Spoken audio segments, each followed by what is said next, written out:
يضلله فلا هادي له وأشهد أن لا إله إلا الله وحده لا شريك له وأشهد أن محمدا عبده ورسوله أما بعد. Setelah memuji dan menyanjung Allah Subhanahu wa Ta'ala dan mengikrarkan dua kalimat syahadat, ucapan terima kasih kepada pembawa acara yang telah mengingatkan saya pada kesempatan ini yang betul-betul qadarullah pada malam Kamis ke-4 menurut perhitungan 3 hari saya bisa bersilaturahim dengan bapak, ibu, ikhwan, adik-adik yang ada di Gading Kedua dan sekitarnya. Tinggal beberapa minggu bulan Ramadan tiba, nuansanya sedikit-sedikit mulai terasa, apalagi bagi ibu-ibu lebih terasa maksudnya harga beras mahal.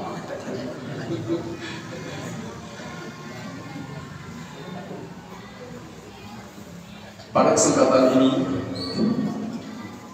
kita bersama-sama untuk ta'ammul batini, istilah dalam kamus-kamus Arab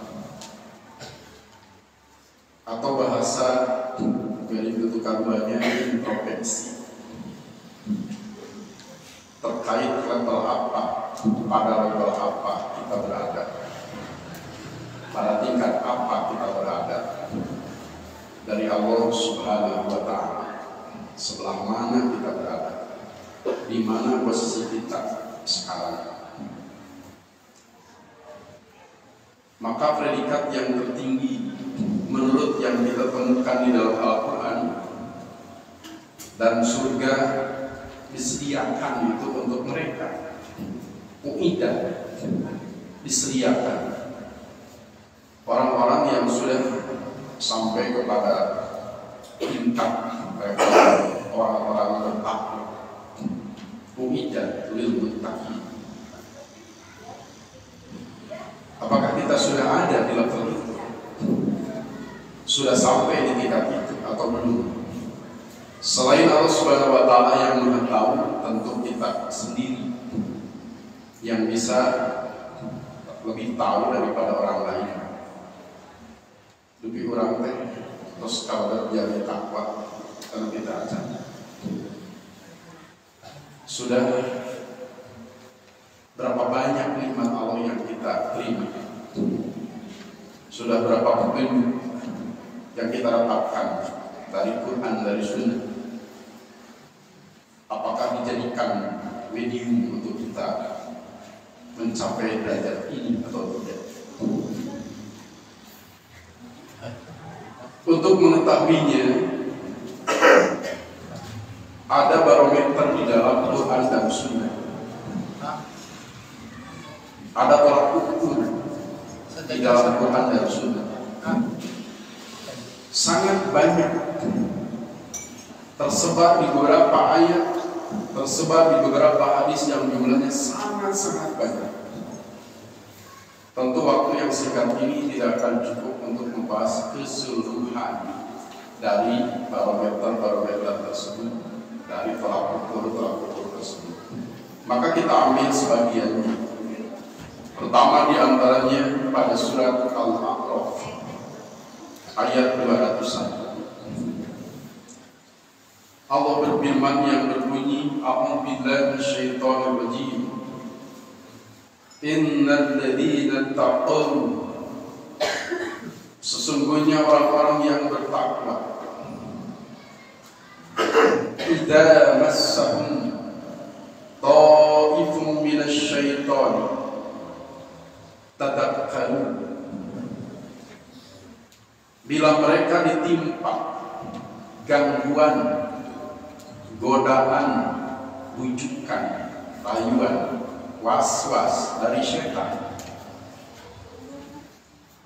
tadakkaru, mereka pun segera ingat, segera ingat kepada Allah.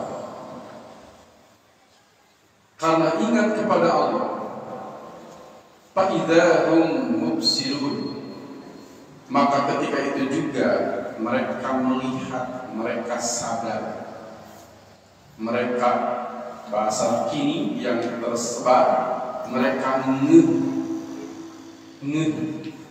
Sudah masuk kamus belum? Ngeh. Ada yang tahu ngeh? Apa ngeh? Sadar. Ayat ini diantara sekian ayat, puluhan bahkan mungkin ratusan ayat yang menerangkan ciri-ciri orang bertakwa. Salah satunya ayat ini. Menurut Ibnu Jauzi dalam bukunya Talbisu Iblis, Syekh Tantawi Jauhari dalam tafsirnya Al-Jawahir,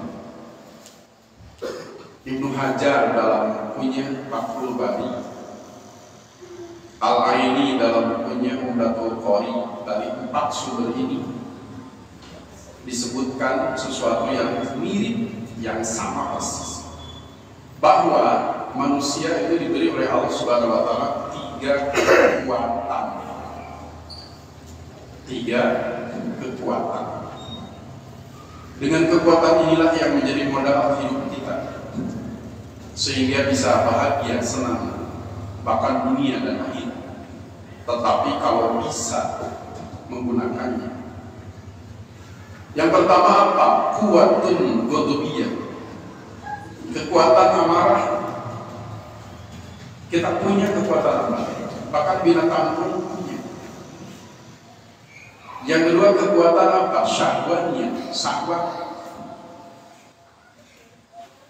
Amarah, ghadabiyah, dan syahwatnya. Apa manfaat dari amarah? Supaya kita bisa menjaga diri dari apa yang akan mengganggu. Apa manfaat kuat syahwat, kekuatan syahwat? Untuk mendorong kita meraih apa yang kita inginkan. Akan tetapi, bila godok, bila amarah ini, bila syahwat ini menjadi pemimpin dominan pada diri kita, maka kerusakanlah yang terjadi, kekacauanlah yang terjadi. Tetapi bila amarah kita, syahwat kita tunduk kepada agama, sehingga agama ditaati oleh keduanya, amarah terpimpin, syahwat terpimpin oleh agama, maka yang terjadi adalah beres masalah, kebaikan-kebaikan yang akan dilakukan orang tersebut. Kalau pemimpin pada diri kita agama, tentu dengan akal.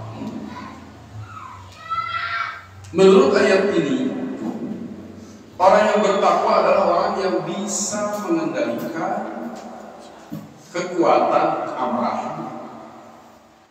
Amarahnya terpimpin, amarahnya tunduk, amarahnya patuh kepada agama. Kapan harus dikekang, kapan harus dilepas, tergantung bagaimana menurut agama. Sesungguhnya orang-orang yang bertakwa, ida, pakai huruf ida atau isim ida, lafaz ida. Ida itu disebut apa? Adik-adik, ida disebut apa dalam ilmu bahasa Arab? Apa? Adat apa kalau ida? Adat. Belajar bahasa Arab pada pasti. Kalau ida disebutnya adat apa? Adat syarat. Adat syarat. Ida, bila. Ada dua, ada ida, ada in. sama bila jika. Tetapi dalam penggunaannya kalau ida digunakan untuk sesuatu yang sering dan pasti terjadi. Kalau in jarang terjadi. Kalau ida sering, kalau in jarang. Kalau ida pasti, kalau in tidak. Maksudnya berarti gangguan setan terjadi secara pasti dan sering. Berapa hari dalam seminggu setan mengganggu kita kira-kira? Ada libur tidak bagi setan? Ada kalender merah tidak bagi setan? Kira-kira setan ada kalender merah tidak? Tidak ada. Hebat setannya, libur-libur tercapai. Dari 24 jam sehari semalam, pukul berapa setan berhenti menggoda kita? Pukul berapa? Ada waktu kosong, setan tidak mengganggu. Kira-kira dari 24 jam? Ada tidak? Tidak tahu agendanya ya. Kira-kira ada tidak pukul berapa setan tidak mengganggu kita? Waktu tidur, bukan malamnya, kitanya saja tidur. Selama kita bangun, setan sudah tidur belum? Lebih dulu kita, lebih dulu setan kalau tidur malam. Lebih dulu siapa? Kita dulu, setan dulu tidur. Kalau bangun, lebih dulu siapa? Pernah setan kesiangan? Aduh, kesiangan setan. Jadi kita tahajud, sholat subuh awal waktu, teka goda. Pernah setan lupa menggoda? Kira-kira? Sebenarnya tidak ya. Ida itu berarti kepastian dan sering. Was-was dari setan, gangguan dari setan, godaan bujukan dari setan terjadi pasti dan sering. Tetapi orang bertakwa, Allah menyebutkan tadzakkar. Segera ingat ketika ditimpa was-was dari setan, mereka segera ingat, segera sadar, segera ingat. Makanya bila akan berbuat salah, yubsirun, mereka bisa melihat ini akan dilakukan kesalahan, maka tidak jadi melakukan. Diurungkan apa yang sebelumnya direncanakan. Tentang ayat tersebut, Sa'id bin Jubair mengatakan, huwa rajulu yaghdabul ghadbata, ialah seseorang yang marah, fayadhkurullaha ta'ala, lalu dia mengingat Allah Ta'ala, ingat kepada Allah. Marah tapi ingat kepada Allah. Karena ingat kepada Allah, fayaqzimul ghaiz, maka ia menahan amarahnya. Jadi orang bertakwa bukan yang tidak pernah marah. Dia marah, tapi karena ingat kepada Allah maka menahan amarahnya. Wa qala Mujahidun, dan berkata Mujahid, ar-rajulu yahimmu bizzanbi, seseorang yang bermaksud untuk berbuat dosa, baru bermaksud, sudah belum melakukan dosanya, namanya badai. Fayadhkurullaha, lalu ingat kepada Allah, fayadahu, maka ia pun meninggalkan dosa tersebut. Seperti inilah maksud ayat tadi.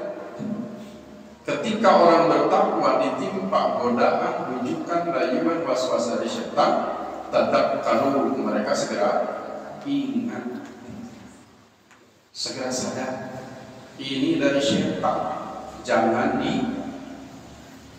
diikuti, jangan dilakukan, jangan dilanjutkan, harus berhenti. Dengan kata lain, salah satu poin yang kita dapatkan dari ayat ini adalah berdasarkan tafsiran Sa'id bin Jubair, orang bertakwa relatif bisa mengendalikan amarah.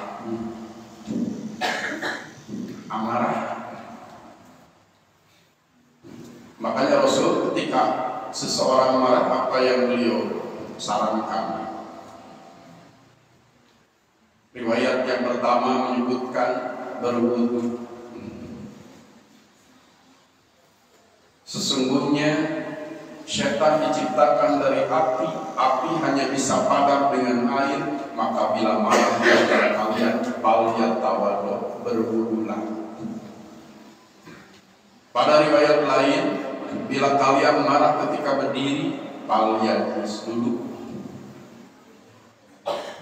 duduk masih marah, falyatoji, berbaring. Pada riwayat lain, riwayat Bukhari bahkan, bila seseorang sedang marah lalu mengucapkan a'udzu billahi minasyaitonir rajim, lafaz ta'awudz, lafaz isti'adzah, maka pasti marahnya akan reda. Berbagai arahan supaya kemarahan orang tersebut segera reda.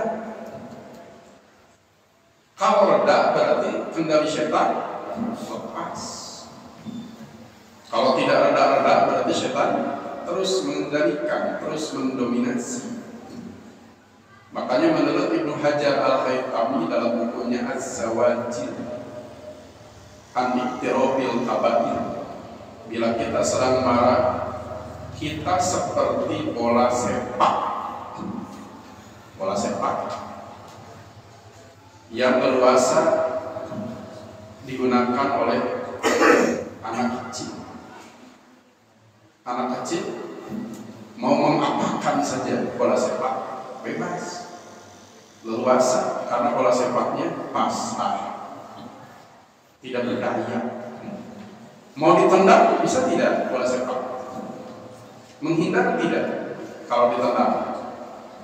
Bola sepak bisa menghindar sendiri kalau ditendang? Tidak.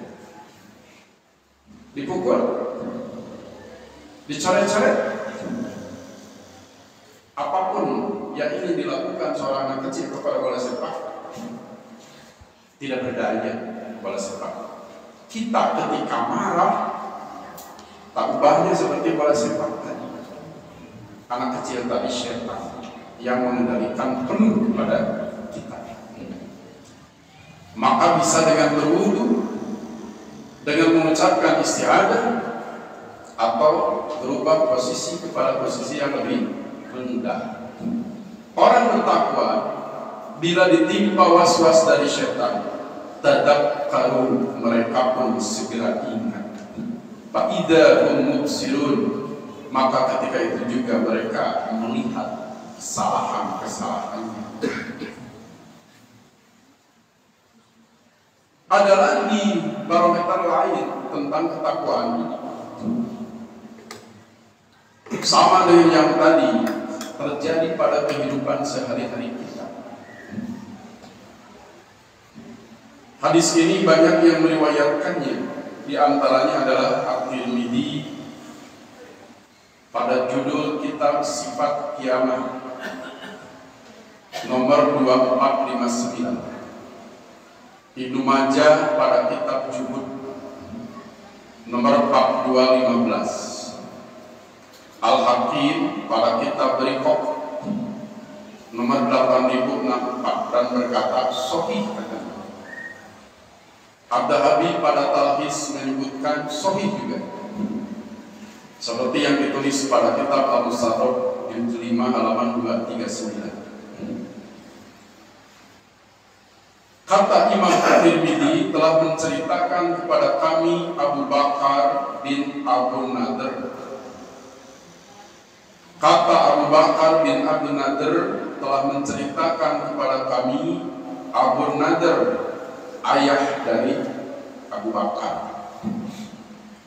Kata Abu Nadr telah menceritakan kepada kami Abu Aqil As-Saqafi. Namanya adalah Abdullah bin Aqil. Kata beliau telah menceritakan kepada kami Abdullah bin Yazid. Kata Abdullah bin Yazid telah menceritakan kepada kami Rabi'ah bin Yazid dan Atiyah bin Qais. Dari Atiyah As-Sa'di, inilah sumber hadis ini yang menerima dari Rasulullah SAW. Biasanya kebanyakan buku hadis menulis hadis dari sini, dari sahabat Nabi. An Abi Hurairah, bla bla bla bla. Biasanya dari Abu Hurairah. Padahal sebenarnya panjang, karena meringkas supaya simpel, dibuang nama-nama yang lain, hanya disebut Abu Hurairah. Kalau hadis ini dari Atiyah As-Sa'di, kebanyakan buku-buku menulis dari sini. Sebelumnya dibuat. Siapa Atiyah As-Sa'di? Wa kana min ashabin Nabi sallallahu alaihi wasallam. Ia termasuk sahabat Nabi sallallahu alaihi wasallam. Atiyah itu salah seorang sahabat Nabi. Tidak sepopuler Abu Hurairah, tidak seterkenal Anas bin Malik, tidak sesohor Ibnu Umar. Karena Atiyah As-Sa'di meriwayatkan hadisnya tidak sebanyak mereka. Tapi beliau termasuk kelompok sahabat. Sahabat itu apa? Yang layak disebut sahabat Nabi siapa? Orang yang bertemu Nabi, bertemu, beriman kepada Nabi, dan wafat dalam Islam. 3 batasan seseorang disebut sahabat. Pertama, orang yang bertemu Nabi, bertemu. Kalau tidak bertemu, bukan sahabat. Sahabat itu harus bertemu. Kalau bertemu, melihat tidak. Kalau bertemu, melihat tidak. Melihat. Pak Jokowi menemui para tunanetra, melihat tidak. Ngadak-ngadak jauh bentar. Jadi bertemu itu melihat tidak. Pokoknya bertemu. Ya kalau tunanetra mana bisa melihat. Ada sahabat Nabi yang tunanetra? Ada. Ibnu Ummi Maktum. Di kita ada yayasan tunanetra. Yayasan Ibnu Ummi Maktum tunanetra. Sahabat Nabi bukan? Ibnu Ummi Maktum sahabat Nabi. Pernah melihat Nabi? Masa melihat kan tunanetra? Bertemu Nabi tidak? Bertemu. Melihat tidak? Kenapa? Tunanetra. Makanya para ulama lebih memilih orang yang bertemu, bukan yang melihat, tapi bertemu, yang disepakati. Sebab kalau melihat Ibnu Ummi Maktum berarti tidak diakui sebagai sahabat. Tapi kenyataannya diakui sebagai sahabat. Berarti bukan melihat, tapi bertemu Nabi. Cukup hanya bertemu? Abu Lahab bertemu Nabi tidak? Bertemu sahabat bukan? Sahabat Abu Lahab tidak. Sahabat itu selain bertemu Nabi juga harus beriman kepada Nabi. Yang ketiga, wafat dalam keislaman, tidak murtad. Abdullah bin Jahsy ibnu Khattab bertemu Nabi, beriman kepada Nabi, lalu murtad. Ketika murtad mati, maka tidak termasuk sahabat. Jadi sahabat itu batasannya 3. Pertama, orang yang bertemu Nabi. Yang kedua, beriman kepada Nabi. Yang ketiga, wafatnya dalam Islam, tidak di luar Islam. Kita sahabat Nabi bukan? Kita. Kenapa bukan? Beriman kepada Nabi tidak? Beriman. Mati dalam Islam tidak? Belum tentu ya. Tapi sahabat bukan? Kenapa bukan? Tidak bertemu Nabi. Nabi kemana-mana naik apa? Onta. Onta Nabi, sahabat Nabi bukan? Bertemu Nabi tidak? Bertemu, beriman tidak? Onta. Atiyah As-Sa'di bagian dari mereka. Bertemu Nabi, iya. Beriman kepada Nabi, iya. Mati dalam Islam, iya. Sahabat namanya. Qala Rasulullah sallallahu alaihi wasallam, bersabda Rasulullah sallallahu alaihi wasallam, la yablughul abdu an yakuna minal muttaqin. Seorang hamba tidak akan sampai atau belum sampai kemana? An yakuna minal muttaqin, pada derajat orang-orang bertakwa. Belum sampai. Hatta, sehingga yada'a, dia meninggalkan ma la ba'sa bihi, sesuatu yang boleh, tidak haram, tidak dosa, boleh, tapi dia tinggalkan. Kenapa ditinggalkan? Hazaron lima bihi ba'sun, karena berhati-hati dari hal-hal yang dilarang. Takut dosa, padahal tidak dosa. Takut haram, padahal tidak haram. Tidak haram, tapi oleh orang bertakwa ditinggalkan karena takut itu haram. Sebenarnya tidak berdosa, tapi ditinggalkan karena takut itu termasuk dosa. Kalau sudah seperti itu, layak disebut orang bertakwa. Kan hukum dalam muamalah itu ada berapa macam? Dalam muamalah, yang kita makan, yang kita minum, yang kita pakai, ada berapa macam secara hukum dalam muamalah? Dalam muamalah ada berapa? 3. Al-halalu bayyinun, yang halal itu jelas.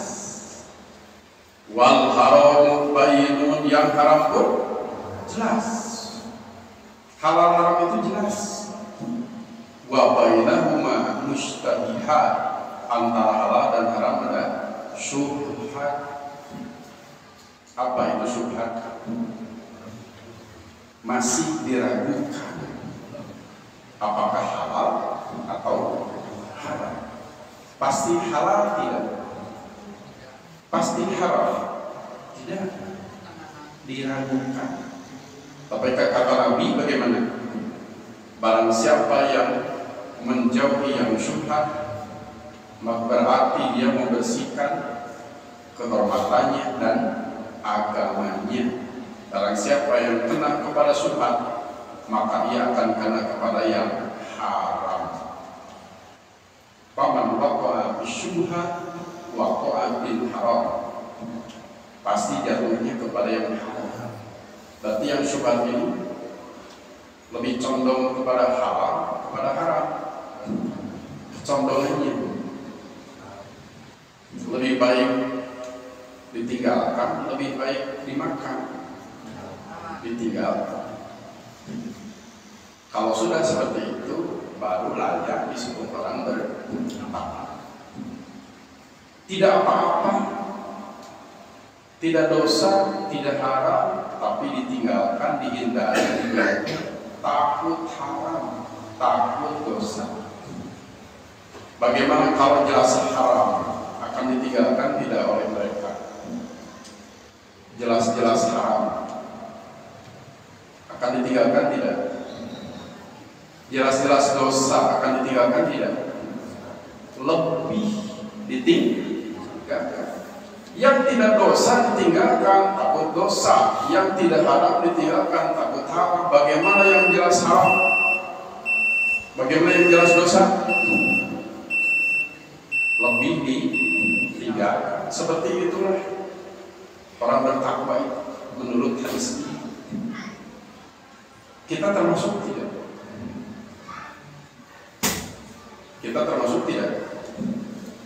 Orang sehati-hati ini. Kalau betul, insya Allah aman dengan insya Allah.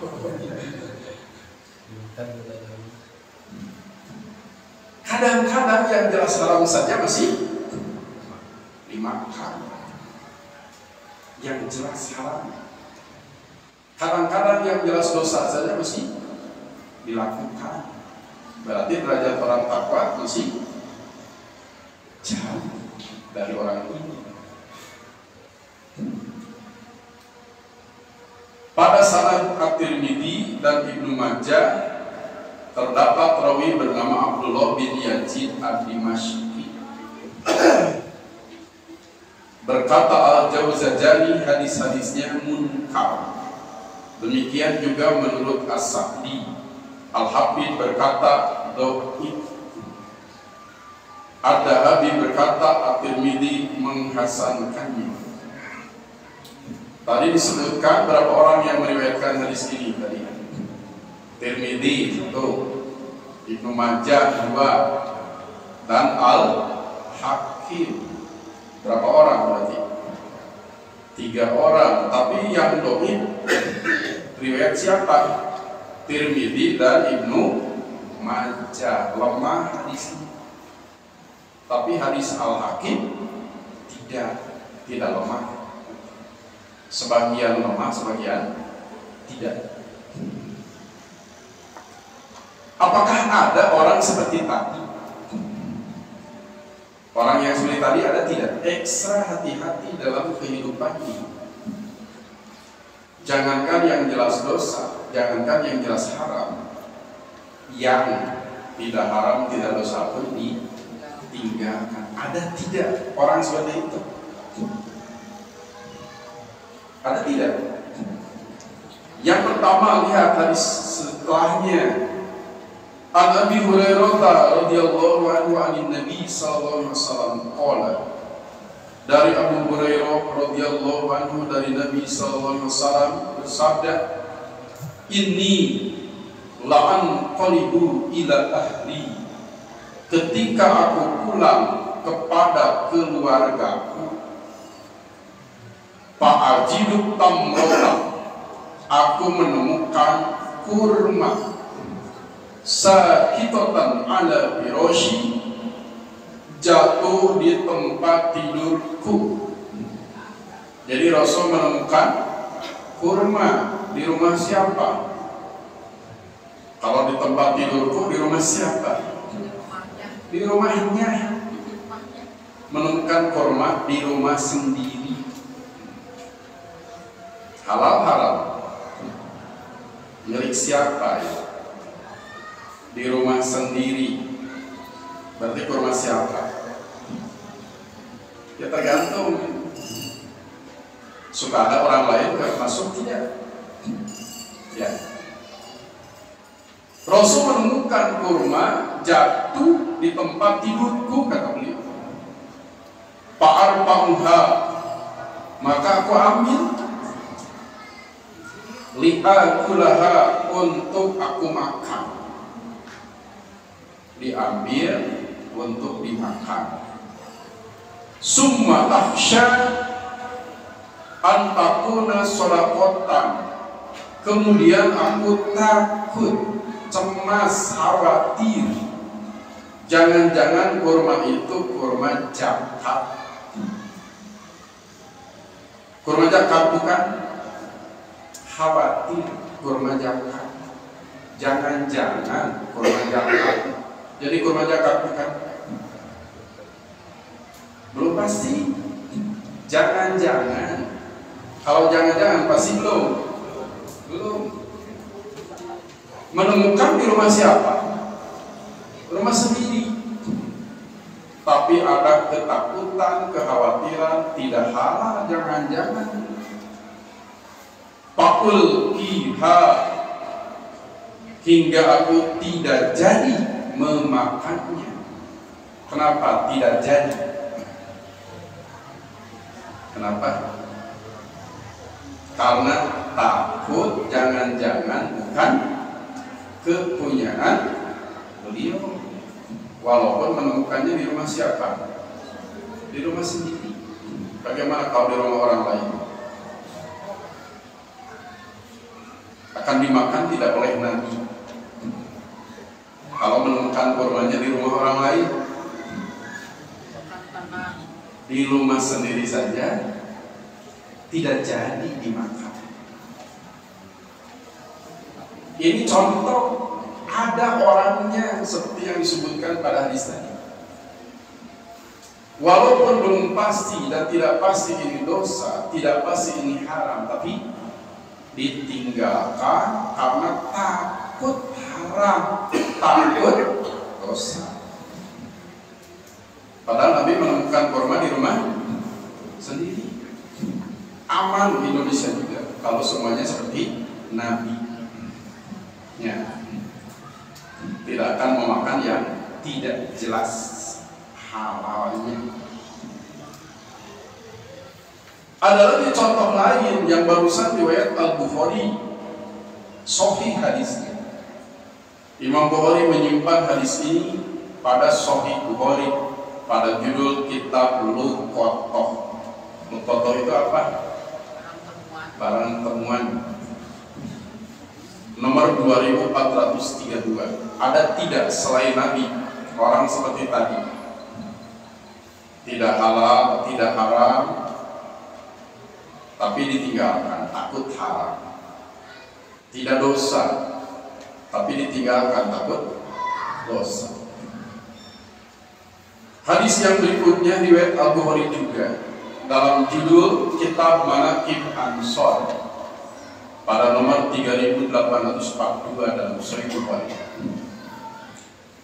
An Aisyah radhiyallahu anha qalat, dari Aisyah radhiyallahu anha berkata, kana li Abi Bakrin gulamun, Abu Bakar mempunyai seorang pembantu, yukhriju lahul kharaj, yang bertugas mengambil hasil usaha untuknya.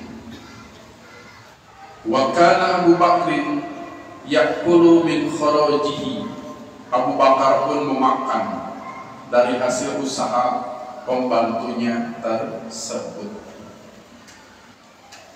Itulah kebiasaan Abu Bakar bersama pembantunya itu.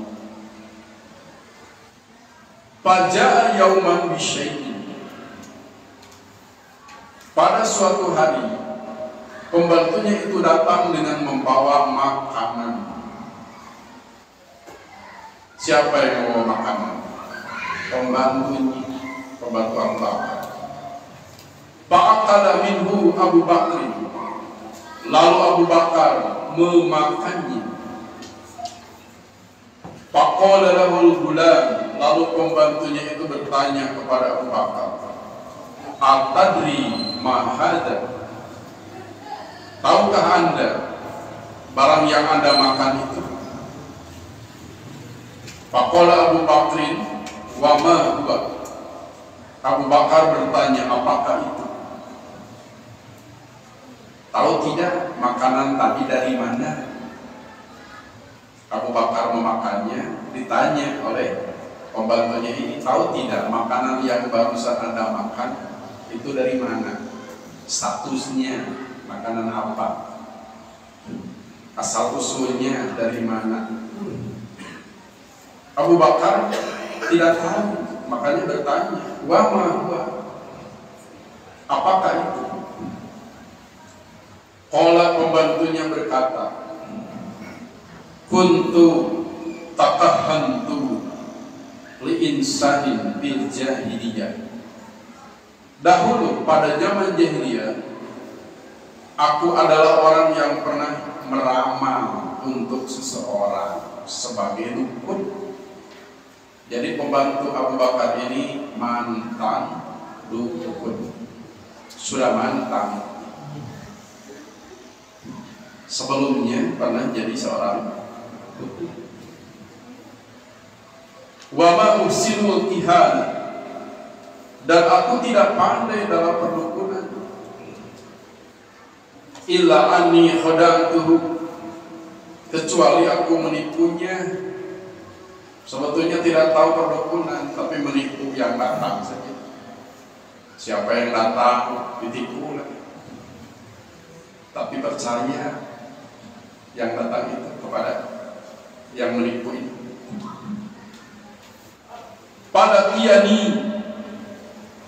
ta'atoni bidzalika, lalu orang itu mendatangiku dan memberiku sesuatu, dan memberikan sesuatu kepadaku.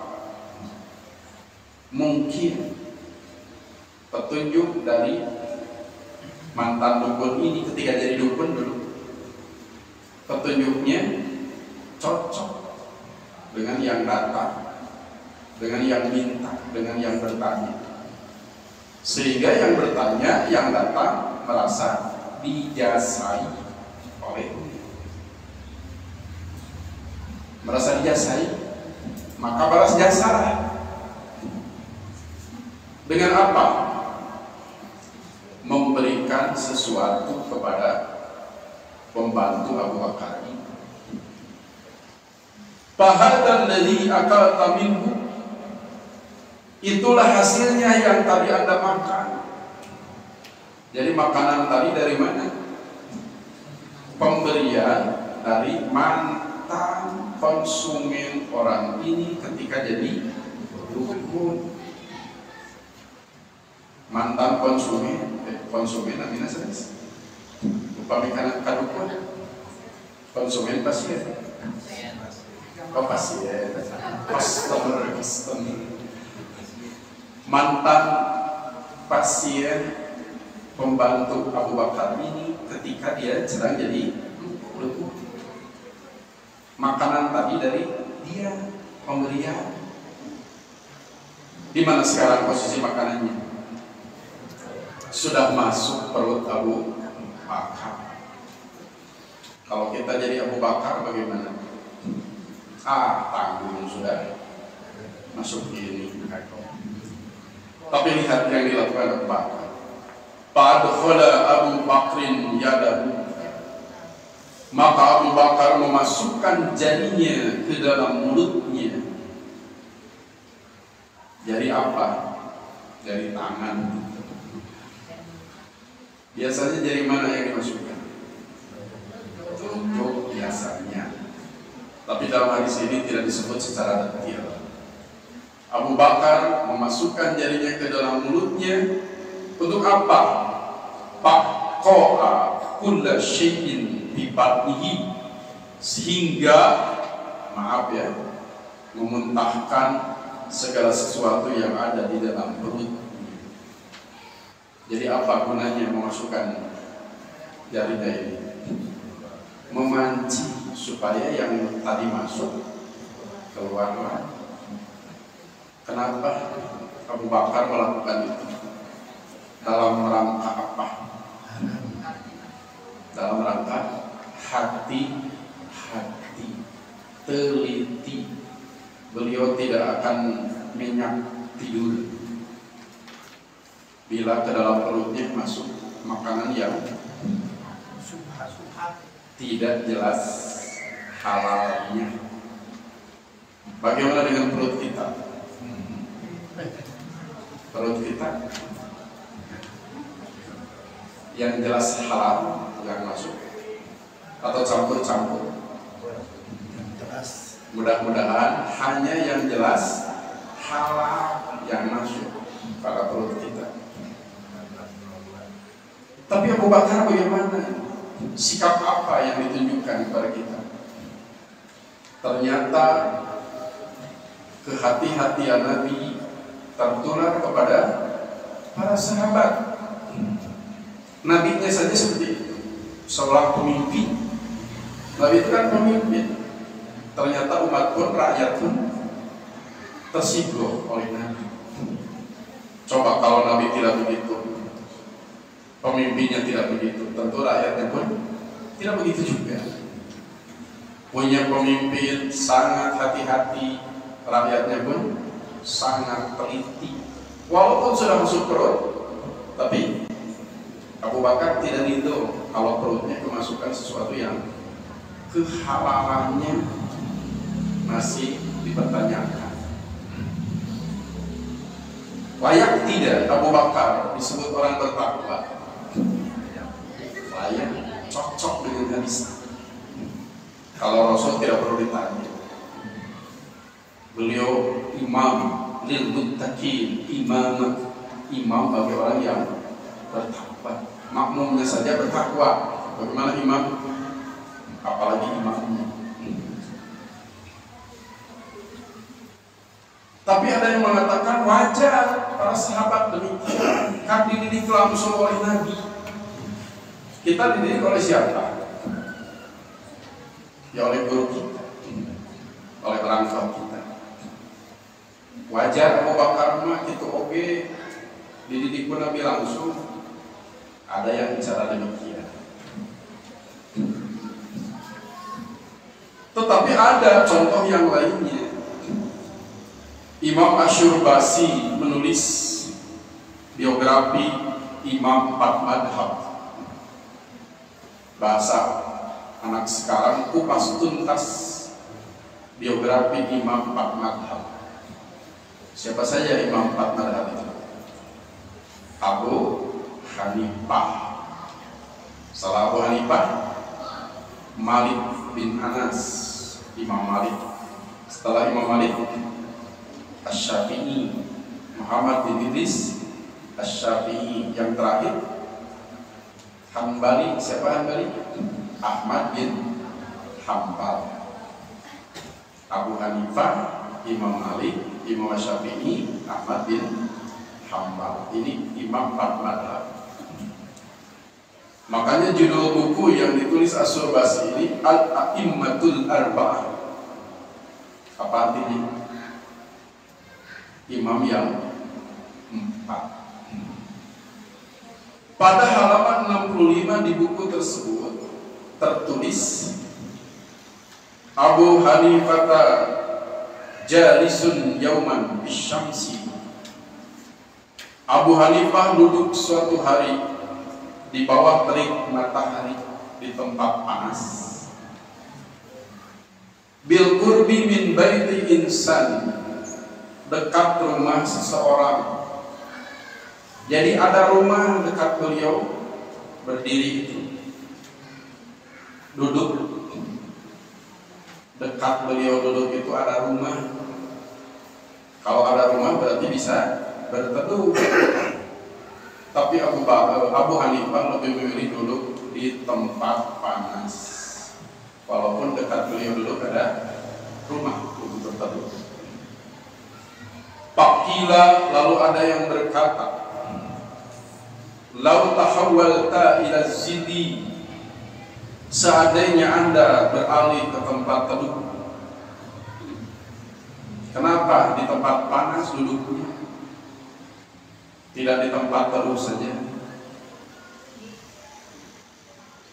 Faqala Abu Hanifah, lalu Abu Hanifah berkata, li ala sahibi hadad dari syai'un, pemilik rumah ini punya utang kepadaku. Jadi rumah yang dekat tempat duduk beliau ini, pemiliknya punya utang kepada Abu Hanifah. Jadi Abu Hanifah kira-kira mau apa? Nagih. Tukang naon Abu Hanifah? Bawa kamu kasih.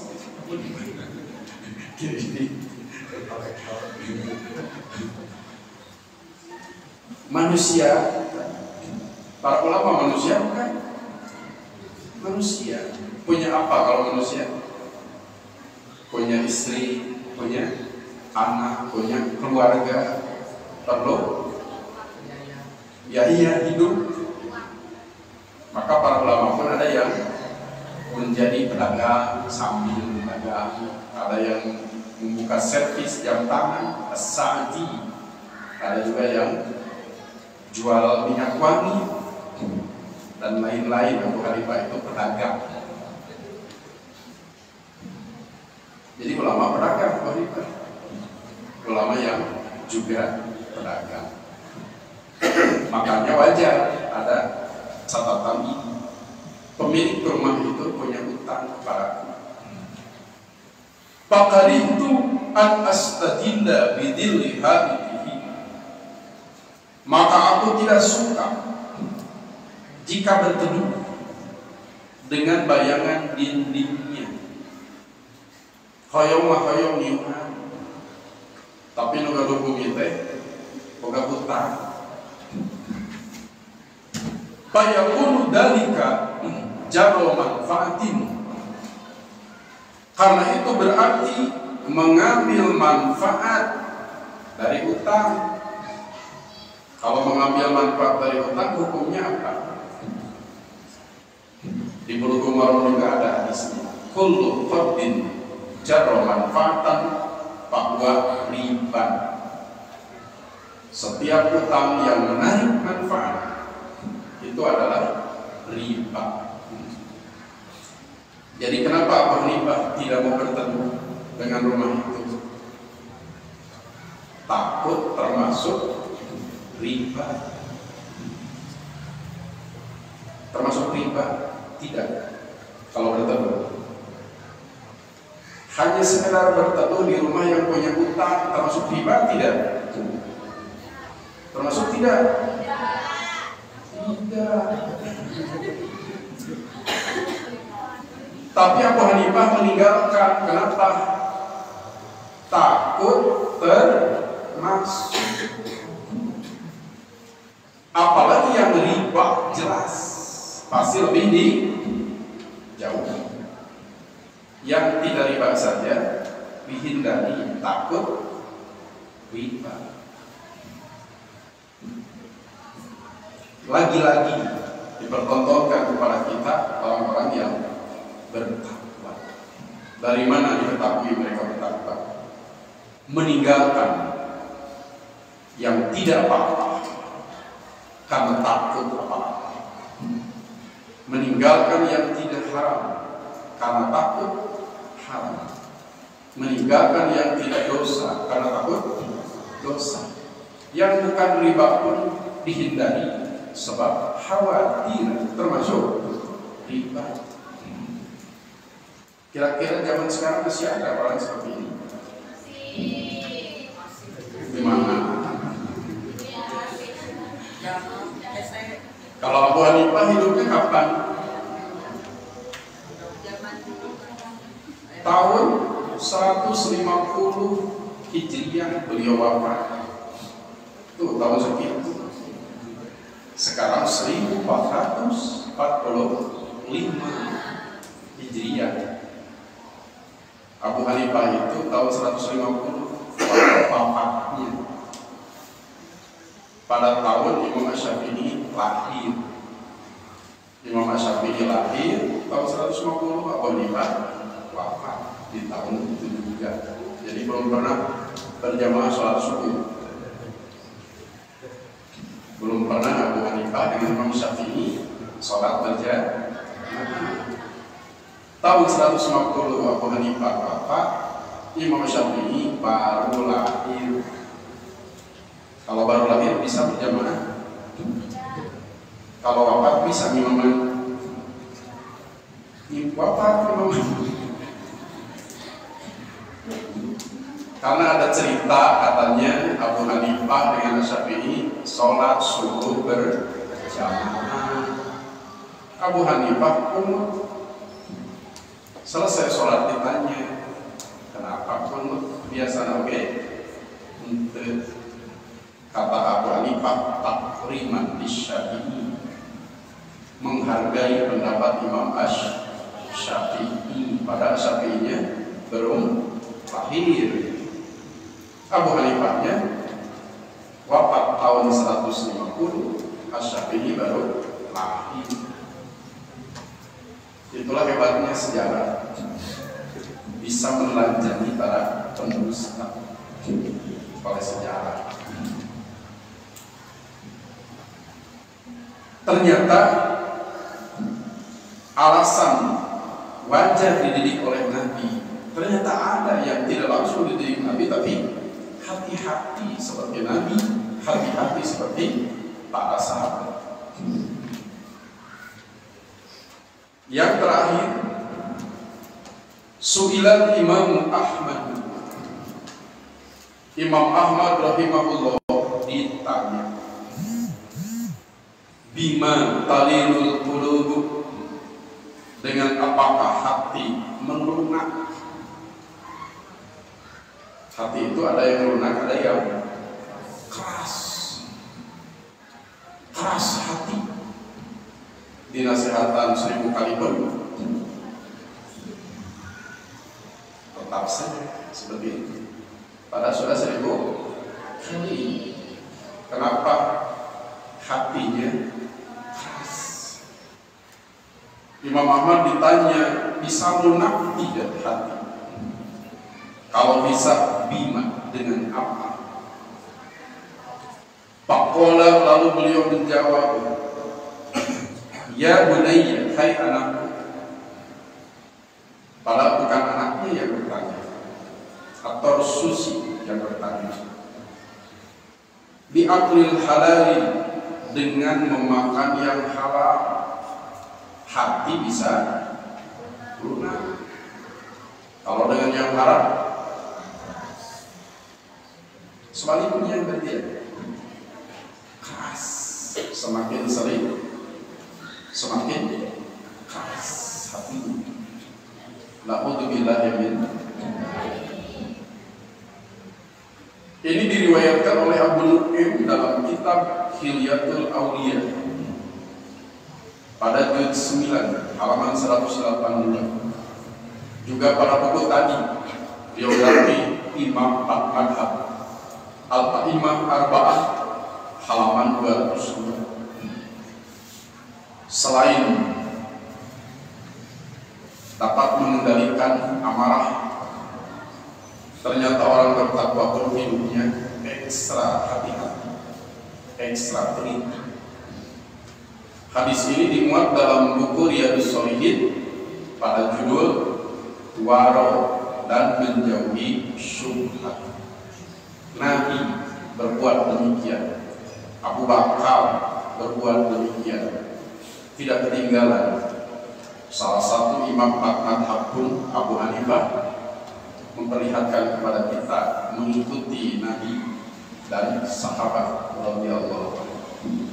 Maka mudah-mudahan kehadiran Ramadan betul-betul membentuk pribadi kita, pribadi yang bertakwa, sehingga bila ditimpa was-was dari syaitan, segera sadar, segera ingat, dan menghadapi kehidupan bagaimanapun situasi kondisinya, halal haram tetap jadi kaidah kita. Jangan asal kenyang pada hal haram, asal duduk di kursi itu padahal dosa, tetapi hati-hati dalam hal apapun. Itulah definisi dari takwa. Mudah-mudahan apa yang dipaparkan berguna dan bermanfaat untuk saya sendiri dan untuk kita semua dalam rangka lebih mendekatkan diri kepada Allah, lebih meningkatkan kualitas akidah kita, ibadat kita, termasuk akhlak kita. Aqulu qouli hadza wa astaghfirullah li wa lakum. Wassalamualaikum warahmatullahi wabarakatuh.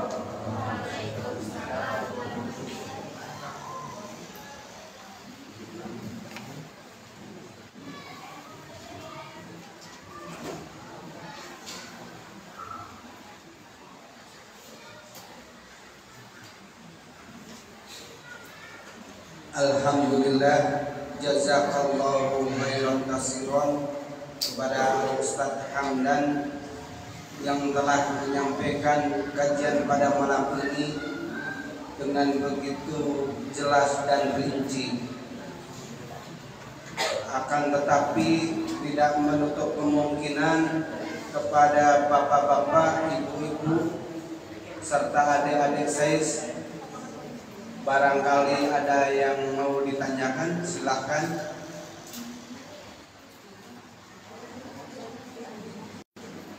Mumpung Al Ustaz masih ada di sini.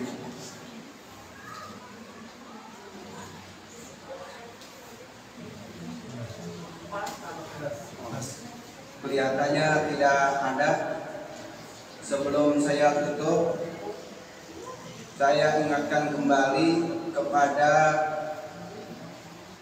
Persis dan Persistri yang ingin ikut menyukseskan acara silaturahmi akbar di Ciwalini untuk segera menghubungi koordinator, yaitu Bapak Encet Taryat dan Bapak Dedi Hadian, untuk pembelian tiketnya.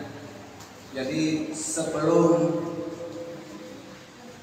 berangkat ke sana teh udah membawa tiket, jadi udah tenang. Demikian kami informasikan. Aqulu qouli hadza wa astaghfirullah li wa lakum. Rabbana atina fid dunya hasanah wa fil akhirati hasanah wa qina adzabannar.